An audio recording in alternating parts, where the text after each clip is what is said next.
Okay, here you go. I told you we'd get to you. Go ahead. Thank you very much. Thanks for your patience. Mr. Secretary, I wanted to drill down on the way you and the administration see America's national interests, because you said that Ukraine is not on our continent, not our war. You said something in our own hemisphere is more important. So this involves both our commitment to the negotiations in Ukraine, which the President is passionately committed to for ending the rising numbers of deaths, he says. Russian President Putin told my colleague, Keir Simmons, today at the news conference in Moscow, "We do not consider ourselves responsible for the loss of life because it was not us who started this war." Does the administration, does the President, you, the administration, believe that Putin was not the aggressor here? And if so, how can you reach an agreement between two parties when the aggressor will not acknowledge that he invaded a sovereign country? If I just may follow. So how do you reach any kind of compromise or ceasefire when Vladimir Putin repeatedly says, and you say that may not be what he really believes, but he has never said that he would make concessions publicly. And he's never said that he invaded Ukraine. He's always said that that is Russian territory. So why is that not in our national interest? When also in our hemisphere, if it's impossible to eliminate the threat of narco-terrorism as you describe it, with Maduro in charge, you've described the extent beyond narco-terrorism and drug trafficking of his threat. You've described it today as a threat to the region.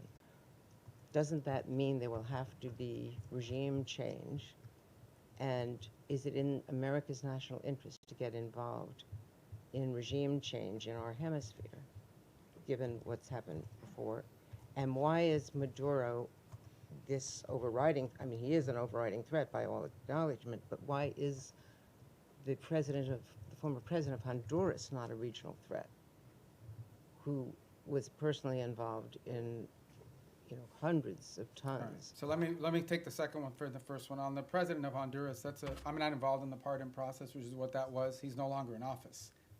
So that might be. He was in a U.S. prison. No, I understand, but I can't comment on our pardons process because that's not an area that I have many jobs, but that ain't one of them. So I'm not hiding from it. I'm just telling you I don't know. I can't give you an informed answer on that because I was just involved in that process.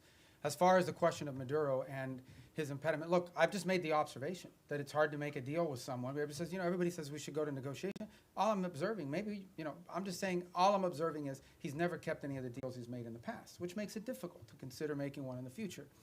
Beyond that, I'm not going to speculate about what might or may not happen. Ultimately, I can tell you what our goals are and what our interests are, and that's how we've defined them. Well, in 2019, didn't he get bailed out by Cuban military, Cuban intelligence, outside forces?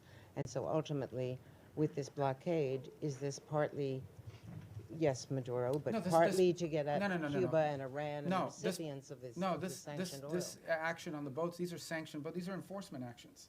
That's what they are. They are existing sanctions, and therefore 80% of their oil is shipped through ghost fleets. Okay, so we understand what we're talking about here. We are talking about boats that are basically privateers, okay, that are flying under false flags, that turn off the transponders, that spoof their true location.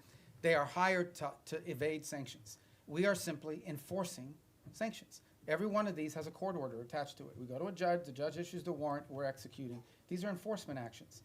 The fact that they happen to impact a terrorist regime, is a good thing, but they are enforcement actions, and we are conducting enforcement actions. On the case of Ukraine, no one has said that Ukraine is a zero in terms of our national interests. We have sold them billions of dollars worth of weaponry. We've provided them in previous billions of dollars worth of weaponry. We continue to provide them intelligence support. And we have sanctioned. The president has sanctioned the Russian Federation. He issued oil sanctions. All the oil sanctions everybody wanted him to do, he did them. He did them a month and a half ago. All I'm saying, now you point to all the stuff about, does Putin say this? Does Putin? That's why this issue set is difficult. I'm not claiming anything other than the fact that we understand it's difficult. We understand that you're not going to have a deal unless both sides have to give and both sides have to get. Both sides will have to make concessions if you're going to have a deal. You may not have a deal. We may not have a deal. It's unfortunate. The U.S. should walk away from that if it well, is that's not, a, that's if it that's is not a, a prime region interest because it's not in Yeah. our continent. That's as not you my said today. decision to make. Ultimately, the president will make a determination if and when he feels like further U.S. engagement is no longer productive or serves the national interest. That's a decision the president have to make. I can't speculate about that. All right, yes.